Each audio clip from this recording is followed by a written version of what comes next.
in the alley 1v1s.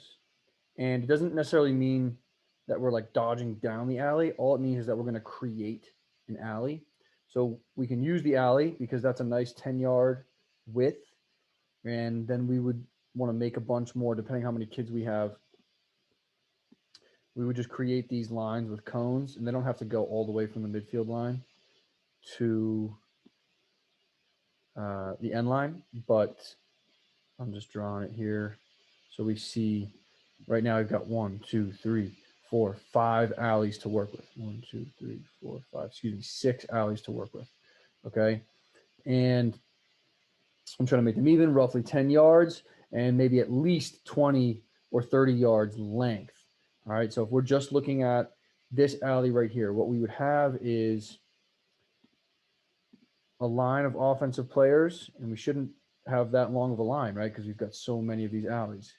And then we have a line of defensive players. Everybody plays O, everybody plays D. Okay. What's going to happen is either a coach or the defensive player is going to roll the ball to the offensive player. Okay. So the offensive player has the ball. And as it's going to the offensive player, we're training this defensive player, and this is the drill, to run and make their approach. They have to gain ground. They can't just sit around and wait for this offensive player to get it and run at them. They need to get out there. You want to end up at least a stick and a half length within their range. So we want to end up stick and a half length, maybe even a stick length away if we're fast. So we get out there, and now what happens is the offensive player has the ball and attacks the defensive player and simply tries to beat him in a one-on-one while staying inbounds. All right. So the defensive player can push them out of bounds. That, sort of is a win for the D guy. If he, offensive player drops the ball, that's obviously a win for the D guy. And if the offensive player can get past the D guy, and it would be nice if we had like a boundary here, a set of cones, for these cones, that's sort of like the end zone, right? So subs are behind that line, and the offensive player is just trying to get through the end zone without going out of bounds. And of course, D is just trying to push them out and not let them get into the end zone. So this is a nice way to work one-on-ones because you get a ton more reps. So way less standing around. We're not going to score. We're just focusing on the act of beating a defender, right? And we're taking the context of where we are on the field out of the equation. So it doesn't, there's going to be nuances to, when you're dodging from top right versus bottom left, you approach it differently because, you're going to set up a different type of shot and you want to get to a different area of the field to get that shot. We're taking that out of the equation, which is helpful, especially for our young guns, 1st through 4th grade, definitely for 5th and 6th. And I would even do this for 7, 8 at times so that we can focus on nuances of defensive footwork, just keeping someone in front of you, not worried about where the cage is, just don't get by me. And then offensive footwork, the ability to change our speed and change direction within a small area, in a controlled way.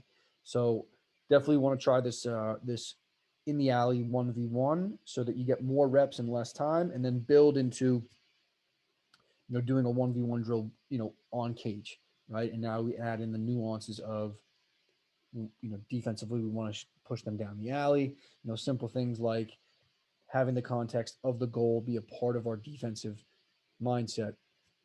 That gets added in later. Let's focus on the just the simple act of try not to get beat. Okay. And I just want to go back to the whiteboard briefly before I end this video. Because what's super important is the defense understanding how to control the gap, what we call control the gap. So what that's going to mean is as the offensive player attacks the defender, we want this defender to actually backpedal. Okay. And that's called gap control. So the gap is being closed by the offensive player, but instead of the defender just waiting there, they're going to backpedal for a little bit. And then once the offensive player makes their move, now the defender will engage with the offensive player. The most common mistake we're going to see is the defender is going to sprint. The offensive player is going to sprint. See you later. Right. And so what we're teaching the defender to do is sprint as the offensive player. You need to, the defender sprints, breaks down. decelerates. Now, as the offensive player starts to attack that defender, he's going to back up by a step or two or three. Then offensive player is going to start to make their move or gain ground. Now we engage as a defender. If we just come right out and try to engage, that's when you get beat clean. So we want to really emphasize that deceleration. So we get out there, sticking a half length away, decelerate, backpedal. Now engage. Okay.